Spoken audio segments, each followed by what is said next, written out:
நமஸ்காரம். இன்றைக்கி மாலைபட்ச சமையல் என்ன சமையல் பண்ண போகிறோம் அப்படின்னாக்கா, புடலங்காய் தேங்காய் போட்டு கறி பண்ண போகிறோம், அரைச்சி விட்டு பார்க்கா சாம்பார் பண்ண போகிறோம், ரசம் பண்ண போகிறோம். எப்படி சமைக்கலாம் அப்படின்னு பார்க்கலாம் வாங்க. இப்போ புடலங்காய் கறி பண்ண போகிறோம், எப்படி பண்ணுறது அப்படின்னு பார்க்கலாம்.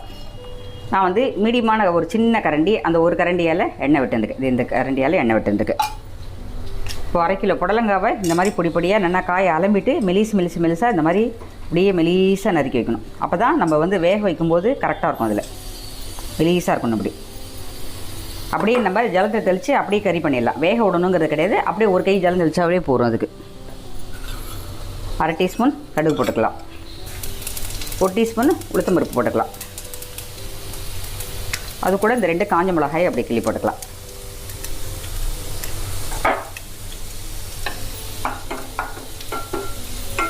தீயை வந்து மிதமாக வச்சுக்கோங்க. நீங்கள் இதுக்கு தேங்காய் எண்ணெய் வேணாலும் விட்டு பண்ணுங்க, இல்லை சாதாரணமாக ஆயில் விடனாலும் விட்டு பண்ணுங்க.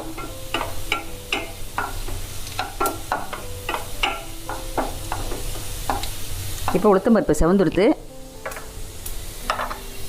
ஒரு பிடிச்சப்படி அளவுக்கு பைத்தம்பருப்பை ஊற வச்சுருக்கேன். இதை வந்து முதல்ல போடும், இது கொஞ்சம் வேகட்டும், அப்புறமா மேலே காய் போட்டுக்கலாம்.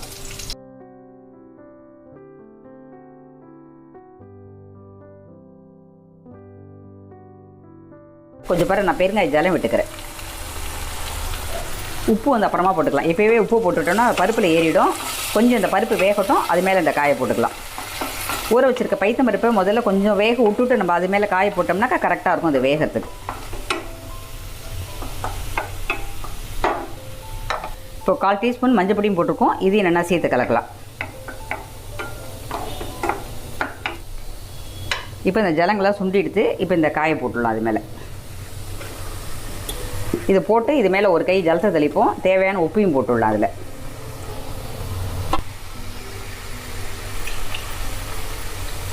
ஒரு 2 கை ஜலம் தெளிச்சிருக்கேன். வேணும்னா பாத்துன்னு தெளிச்சிக்கலாம். இது வந்து ரொம்ப ஜலம் தாங்காது, பாத்துன்னு தெளிச்சிக்கலாம். உப்பும் ரொம்ப தாங்காது, பாத்துன்னு போட்டுக்கோங்க.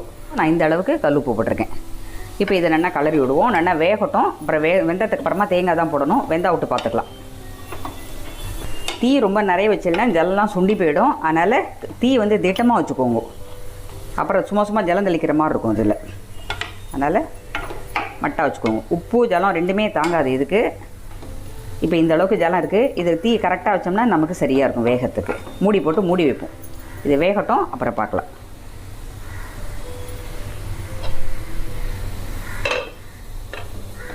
இப்போ காய் வெந்திருக்கா பார்க்கலாம். கரெக்டாக இருக்குது. இன்னும் துளி சுண்டட்டும், கொஞ்சம் ஜலம் இருக்குது. இந்த புடலங்காய் மட்டுமே எப்போதுமே ஜலம் விட்டுக்கும். கறி பண்ணி வச்சாலுமே கூட ஜலம் விட்டுக்கும். அதனால் கொஞ்சம் தண்ணி இன்னும் கொஞ்சமும் நல்லா சுண்டட்டும். அதுக்கப்புறம் நம்ம தேங்காய் போடலாம். இது வந்து நிமிஷமாக வெந்து போயிடும் புடலங்காய். எங்கள் அம்மா என்ன பண்ணுவான்னா, புடலங்காயை நறுக்கிட்டு உப்பு மஞ்சள் பொடி போட்டு பைத்தம்பருப்பையும் போட்டு அப்படியே பெசரி வச்சுருவா. அப்படியே புழிஞ்சு போட்டுருவா. அப்படியே காய் ரொம்ப நன்னா வெந்து போயிடும் அப்படியே. அப்போ அந்த நாள் காய் எல்லாமே வேறு. இப்போ இந்த நாளே காயெல்லாம் நன்னாவே வேகணுன்னாலே வேக மாட்டேங்கிறது. அந்த நாள் காயெல்லாம் அப்படி கிடையாது. எங்கள் ஆற்றுலேயே புடலங்காயெல்லாம் போடுவாள். அதனால் அதெல்லாம் ரொம்ப நன்னா இருக்கும். அப்படியே நார்மல் கொடி தானே, பந்தல் மாதிரி போட்டுருவாள்.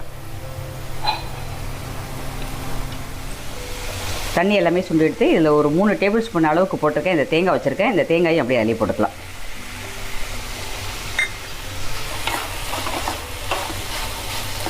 இந்த தேங்காயை போட்டு 4 பக்கமும் நல்லா கலரி விட்டு அப்படியே மூடி வச்சுட்டு அப்புறமா பாத்திரத்தில் மாற்றிக்கலாம்.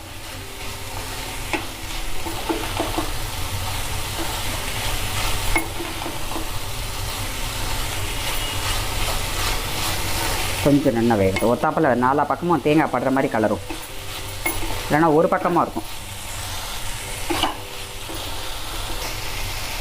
இப்போ நமக்கு புடலங்காய் கறி ஆகிடுத்து. இப்போ அடுப்பு ஆஃப் பண்ணிடலாம். ரொம்ப நாள் வச்சோம்னா அப்படியே பருப்பெல்லாம் அடியில் பிடிச்சின்னுடும். இப்போ ஆஃப் பண்ணோம்னா நமக்கு கரெக்டாக இருக்கும். இப்போ கறி ஆகிடுத்து. இப்போ அடுப்பு ஆஃப் பண்ணிடலாம். இப்போ பார்க்காய் சாம்பார் பண்ண போகிறோம். இதுக்கு இதால் ஒரு கரண்டி எண்ணெய் விட்டுருக்கேன். எண்ணெய் காய் வதங்கணும், அதனால் அந்த எண்ணெய் விட்டுருக்கேன். காயை நல்லா வதக்கிட்டு பண்ணாக்கா நல்லாயிருக்கும். அதில் அதுக்கு ஒரு சின்னதாக கட்டி பெருங்காயம் எடுத்துருக்கேன். எப்போதுவாமே இப்போ பவுடர் போடுறதுக்கு கட்டி பெருங்காயம் வந்து ரசத்துக்கு குழம்புக்கெல்லாம் நம்ம வந்து கட்டி பெருங்காயம் போட்டால் மட்டும்தான் நல்லாயிருக்கும். நம்ம வந்து இன்றைக்கி அரைச்சி விட்டு தான் சாம்பார் பண்ண போகிறோம். பார்க்காய் சாம்பார் இது மாதிரி ஒரு சில சாம்பார்லாம் நம்ம அரைச்சி விட்டு பண்ணும்போது ரொம்ப நல்லாயிருக்கும். அதில் ஒரு அரை டீஸ்பூன் கடுகு போட்டுக்கலாம். 2 காஞ்ச மிளகா அப்படி கிள்ளி போட்டுக்கலாம்.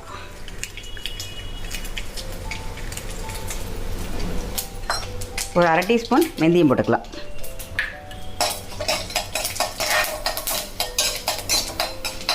கடுகு வெந்தயம் மிளகா எல்லாமே பொரிஞ்செடுத்து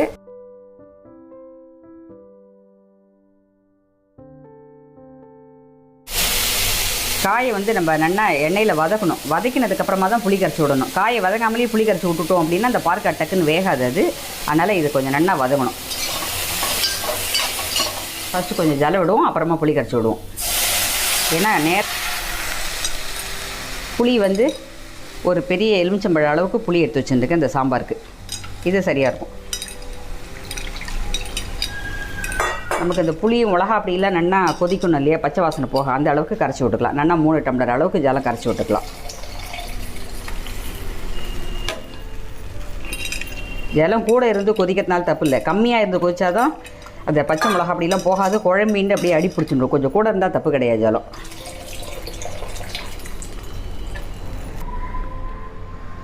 நம்ம பார்க்கா சாம்பார் வந்து அரைச்சுட்டு பண்ணுறதுனால அதில் வேறு காரம் இருக்கும். நம்ம பொடி போடுறோம் இல்லையா, அதில் வேறு காரம் இருக்கும். அதனால் 1 டேபிள் ஸ்பூன் அளவுக்கு போட்டால் நமக்கு போகிற பொடி. 1/4 டீஸ்பூன் மஞ்சள் பொடி,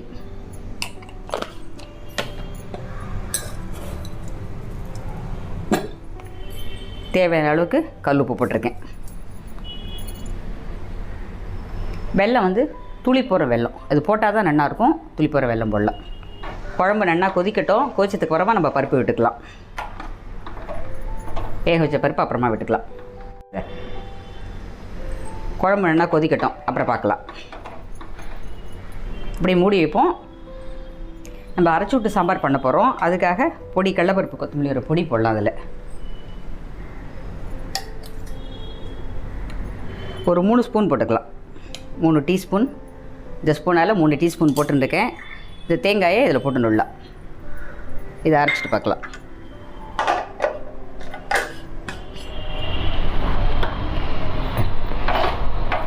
காய் நல்லா வெந்துடுத்தா பார்க்கலாம். இப்போது குழம்பு நல்லா கொதிச்சுடுத்து காயை பாருங்க நல்லா வெந்து போய்டுத்து. நான் வந்து இதில் 3 கரண்டி பருப்பு வேக விட்ருக்கேன். பருப்பு நல்லா குழஞ்சி வெந்திருக்கு. இந்த பருப்பை இப்போ வந்து இதில் கொட்டிடலாம். அதில் அப்படியே அது மேலேயே நம்ம அரைச்சி வச்சுருக்க சாமான்களமும் அது மேலே அப்படி போடலாம். அது அரைச்சி வச்சுருக்கேன். இதில் தேங்காய் அந்த மல்லி மிளகாயோடது இதையும் அதில் 1 பை 1 போட்டுக்கலாம். குழம்பு நல்லா கொதிக்கட்டும், அப்புறம் பார்க்கலாம். சாம்பார் நல்லா கொதிச்சுடுத்து. இது மாதிரி கொதிச்சா தான் சாம்பார் ராத்திரி வரைக்கும் ரொம்ப நல்லாயிருக்கும். எல்லாம் நல்லா சேர்ந்து கொதிச்சுடுது. நம்ம பருப்பு அரைச்சி விட்டது எல்லாமே நல்லா சேர்ந்து கொதிச்சுடுத்து பாருங்க. இது மாதிரி கொதிச்சா நல்லாயிருக்கும். அதுக்கப்புறமா ஒரு கடுகு கருவேப்பிலை தாளிச்சு கொட்டிக்கலாம். அவ்வளோதான், பார்க்கா சாம்பார் ரெடி ஆகிடுது. இப்போ நம்ம ஈச்சொம்பு ரசம் வைக்க போகிறோம். அதுக்கு இந்த அளவுக்கு பெருங்காயம் முதல்ல போட்டுருக்கேன். அடுத்தது பச்சை மிளகாயை 4 மிளகா 2 அப்படி கிள்ளி அப்படி போட்டுக்கோங்க. 4 மிளகா எடுத்துட்டுருக்கேன். ஒரு தக்காளி பொடி பொடியாக நறுக்கி இதை வச்சுட்டுருக்கேன். அடுத்தது புளி வந்து பாருங்கள், இந்த ரசத்துக்கு தேவையான இந்த அளவுக்கு புளி இப்படி ஊற வச்சுட்டுருக்கேன். இது வந்து ஜலத்தை விட்டு அப்படியே கரைச்சி கொஞ்சம் விட்டுக்கலாம். உங்களுக்கு எவ்வளோ புளி வேணுமோ அந்த அளவுக்கு நீங்கள் வச்சுக்கோங்க. உப்பு கார புளிப்பெல்லாம் உங்களோட சௌரியம் தான். சில பேருக்கு கொஞ்சம் புளிப்பு கூட இருக்கணும் ரசத்துக்கு, சில பேர் கரெக்டாக இருக்கணும்னு நினைப்பா. நான் இந்த ஈச்சொம்பு வைக்கிறதுக்கு இந்த அளவுக்கு வச்சுருக்கேன். எப்போதுமே ஈச்சொம்பு வைக்கும்போது ரசம் வைக்கும்போது கொஞ்சம் ஜாக்கிரதையாக வைங்கோ. முதல்ல எடுத்த நாளைக்கு அடுப்பில் போட்டுட்டு பாத்திரம் போடுற மாதிரி போட்டாக்கா உருகி போய்டும். நம்ம திரும்பத்துக்குள்ளே பாத்திரமே இருக்காது, எல்லாம் உருகி கீழே போயிடும். அதனால் எல்லா சாமானையும் போட்டுட்டு அப்புறமா தான் நீங்கள் அடுப்பு மூட்டி அதில் வைக்கணும். இப்போ இந்த புளி எல்லாத்தையும் ஒட்டை கரைச்சி இதில் விட்டுண்டாச்சு. திரும்ப 2வது கரைச்சிட்டு வைக்கும்போது இது அடியில் பெருங்காயம் இருக்கு இல்லையா, நம்ம கையால் ஒரு தடவை இப்படி பண்ணிடணும். இல்லைனா அடியில் ஒட்டின்னு இருக்கும். நம்ம பெருங்காயத்தை இப்படி ஒரு தடவை பண்ணிடணும். அரை டீஸ்பூன் மஞ்சள் பொடி. பச்சை மிளகா போட்டிருக்கிறதுனால உங்களுக்கு எவ்வளோ காரம் வேணுமோ போட்டுக்கோங்க. நான் அரை டீஸ்பூன் சாம்பார் பொடி போடுறேன். கல் உப்பு இந்த அளவுக்கு போட்டுருக்கேன். இப்போ எல்லாத்தையும் போட்டுட்டு கரண்டியில் கலந்துட்டு அதுக்கப்புறம் நம்ம அடுப்பில் வைக்கலாம். இப்போ இது நல்லா கொதிக்கணும். இது நல்லா கொதிச்சதுக்கப்புறமா ஒரு 10 நிமிஷம் நல்லா கொதிக்கணும். அந்த பச்சை புளி சாம்பார் பொடியோட வாடெல்லாம் போகணும். போனதுக்கப்புறமா நம்ம பருப்பு ஜலம் விட்டு அதுக்கப்புறம் கீழே இறக்கிக்கலாம். இதில் ஒரு 2 கரண்டி பருப்பு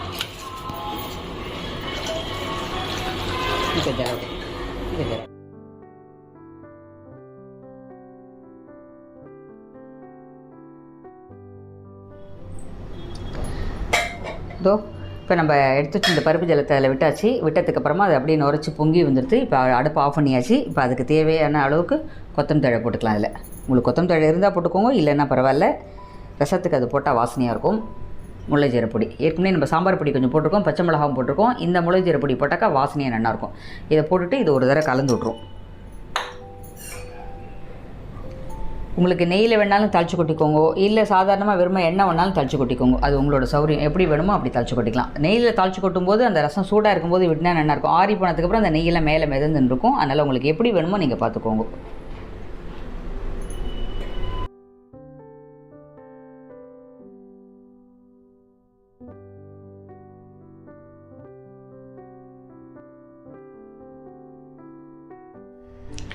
இன்னையோட மாலைபட்ச சமையல் முடிஞ்சுடுத்து. எப்படி சமைச்சிருக்கேன் அப்படிங்கிறத உங்களுக்கு நான் சொல்லி கொடுத்துருக்கேன். இதே மாதிரியே நீங்களும் பண்ணி பாருங்க. சாப்பிட்டு எப்படி இருக்குது அப்படிங்கிறத கமெண்ட்டில் சொல்லுங்க.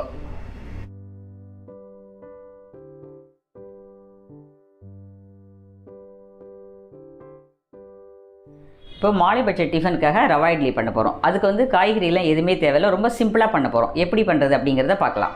ரவா இட்லி பண்ணுறதுக்கு இப்போ 1 டம்ளர் ரவா எடுத்துட்டுருக்கேன். இதை கை பொறுக்கிற சூட்டுக்கு வறுத்தா போகிறோம். ரொம்ப நன்னா வறுக்க வேண்டாம், கை பொறுக்கிற சூட்டுக்கு வறுக்கலாம். இது போகிறோம்.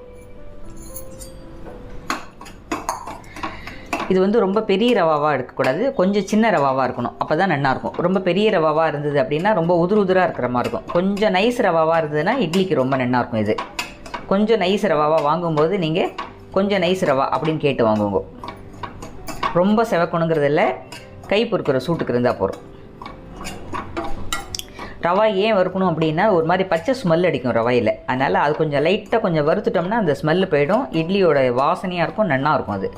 அதுக்காக தான் அது. இப்போ நம்ம ரவா உருண்டைக்கு வறுக்கிறோம், ரவா உப்புமாவுக்கு வறுக்கிறோம் இல்லையா, அதே மாதிரி தான் இதுவும். அதுக்கு ரொம்ப வறுக்கணும், இதுக்கு கொஞ்சமாக வறுத்தா போகிறோம், அவ்வளோதான். இப்போது கை பொறுக்கிற சூட்டுக்கு வறுத்தா போகிறோம். அதாவது இப்படி பிடிக்கிறோம் இல்லையா, அந்த சூட்டுக்கு அந்த அளவுக்கு இருந்தால் போகிறோம். இப்போ இதை ஆஃப் பண்ணிடலாம். இதை நம்ம ஒரு பாத்திரத்தில் போட்டுக்கலாம். இப்போ அதுக்கு தாளிச்சு கொட்டத்துக்கு என்னென்ன அப்படிங்கிறத பார்க்கலாம். உளுத்தம் பருப்பு 1 டேபிள் ஸ்பூன், கடலைப்பருப்பு 1 டேபிள் ஸ்பூன், ஒரு 4 முந்திரி பருப்பு கையால் கிள்ளி வச்சுருக்கேன், 2 பச்சை மிளகா நறுக்கி வச்சுருக்கேன், இஞ்சி துளி நறுக்கி வச்சுருக்கேன், கொத்தமல்லி தழை, கருவேப்பிலை, கடுகு, பெருங்காயம். இவ்வளோ தான் இதுக்கு தாளிச்சு கொட்டுறதுக்கு. ஒன்றா எல்லாத்தையும் தாளிச்சு கொட்டிடலாம். இப்போ இதுக்கு எண்ணெய் கொஞ்சம் தாராளமாக, அது பருப்பெல்லாம் வறுப்படணும் இல்லையா, அதனால் இதால் ஒரு 3 ஸ்பூன் தாராளமாக எண்ணெய் விட்டுக்கலாம். ஒரு 1/2 டீஸ்பூன் கடுகு போட்டிருக்கேன்.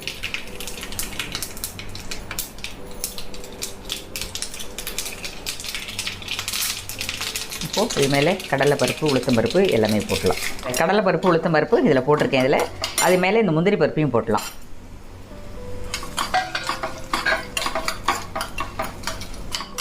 இப்போ 1 பை 1 போடலாம். இப்போ முதல்ல இஞ்சி போட்டுருவோம். இஞ்சி போட்டுட்டு அது மேலே பச்சை மிளகாயும் போடுறேன். இது ரெண்டும் முதல்ல கொஞ்சம் வறுப்படட்டும், அப்புறமா கருவேப்பிலை போட்டுக்கலாம். இப்போ கருவேப்பிலை போடலாம்.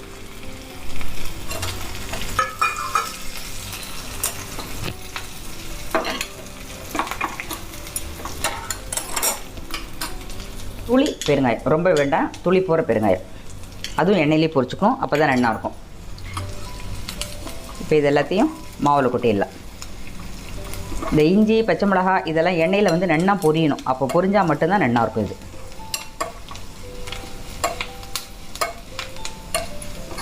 இஞ்சி நன்னா அந்த எண்ணெயில் பொரிய பச்சை மிளகாவும் இஞ்சியும் அதில் எண்ணெயில் பொரிய வாசனையாக இருக்கும். காரமும் நமக்கு கொஞ்சம் கம்மியாகிடும் பச்சை மிளகாலாம் வதக்க பார்த்து. இப்போ கரெக்டாக இருக்கும் இது. இப்போ இதை நம்ம மாவில் போட்டுக்கலாம்.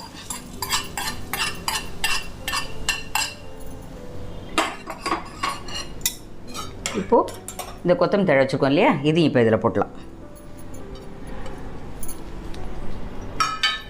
ரவா இட்லிக்கு தேவையான உப்பு போட்டிருக்கேன். உப்பு ரொம்ப தாங்காது, நீங்கள் பார்த்துட்டு போட்டுக்கோங்க. இந்த உப்பு இதுக்கு கரெக்டாக இருக்கும், இந்த அளவுக்கு போட்டுக்கிறேன். 1 டம்ளர் ரவா எடுத்துட்டோம் இல்லையா, அதுக்கு 1/2 டம்ளர் தயிர். ரொம்ப புளிப்பு இல்லாத கரெக்டான தயிராக இருக்கணும், அப்போ தான் கரெக்டாக இருக்கும். ரொம்ப புளிப்பாக இருந்தால் நல்லா இருக்காது, இந்த அளவுக்கு இருந்தால் கரெக்டாக இருக்கும். இந்த தயிரை இப்போ இதில் விட்டுக்கலாம். தயிர் விட்டுட்டு இதை முதல்ல கலப்போம். வேணுங்கும்போது கொஞ்சம் பேர் ஜலமும் விட்டுக்கணும். அது என்ன, ரவையெல்லாம் நல்லா ஊறின்றோம், அதனால் இது கொஞ்சம் ஜலமும் விட்டுக்கணும். ஜலமும் விட்டுட்டு பார்ப்போம்.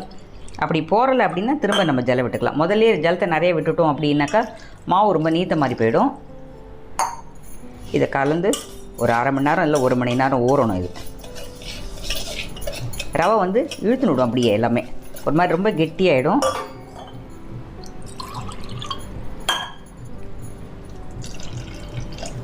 அரை டம்ளர் தயிர், 3/4 டம்ளர் ஜலம் விட்டுருக்கேன் அந்த டம்ளரால். அந்த அளவுக்கு விட்டுட்டோம்னாக்கா சரியாக இருக்கும்.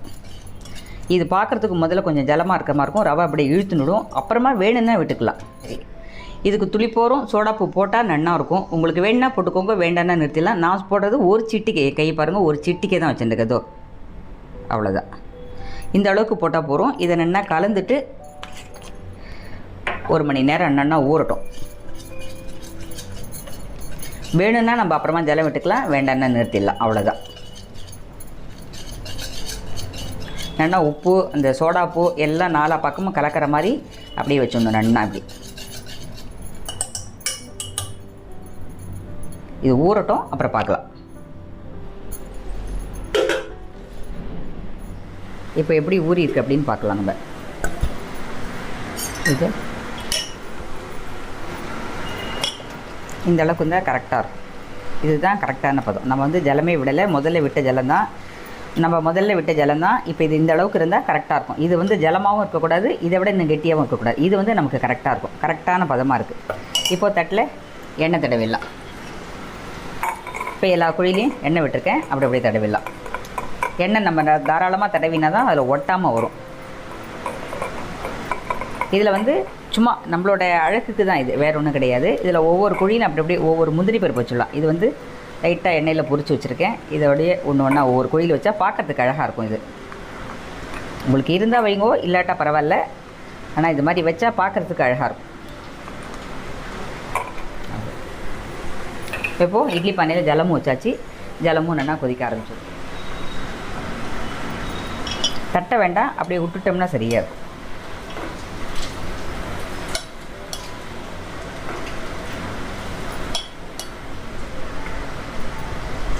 தள்ளி போட்டு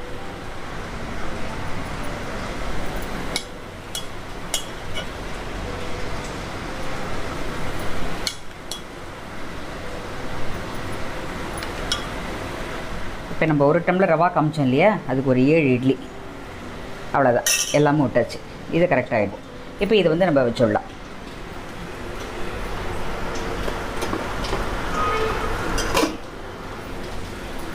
இதை வச்சுட்டோம். இது ஒரு 10 நிமிஷம் வேகட்டும். வெந்ததுக்கு அப்புறமா பார்க்கலாம்.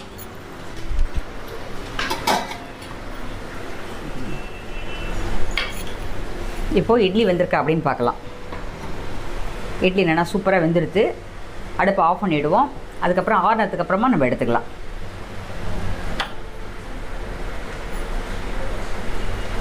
சூட்லேயே நம்ம எடுத்தோம் அப்படின்னா அதில் அப்படியே எல்லாத்தையும் பிடிச்சிடும். ஸ்பூன்லேயும் பிடிச்சிக்கும், அந்த தட்லேயும் பிடிச்சிக்கும். என்னென்னா ஆறணும். ஆறுனதுக்கப்புறம் எடுத்துக்கலாம். அதிலே 2 நிமிஷம் அப்படியே புழுங்கட்டும். அப்படியே மூடி வைப்போம். ஒரு 2 நிமிஷம் கழிச்சு அப்புறமா எடுத்துக்கலாம்.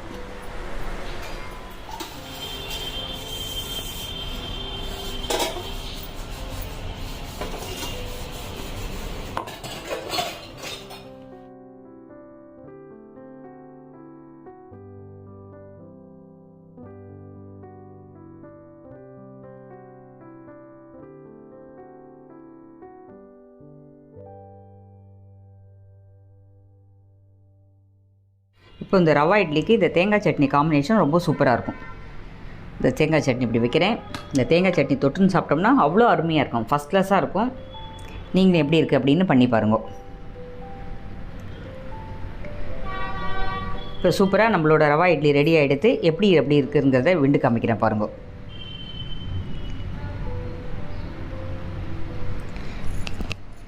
ஓகேயா?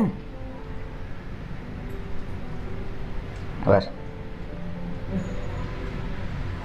எப்படி இருக்குது பாருங்க. சூப்பராக இருக்கும் பாருங்க. இட்லி எப்படி இருக்குது பாருங்க.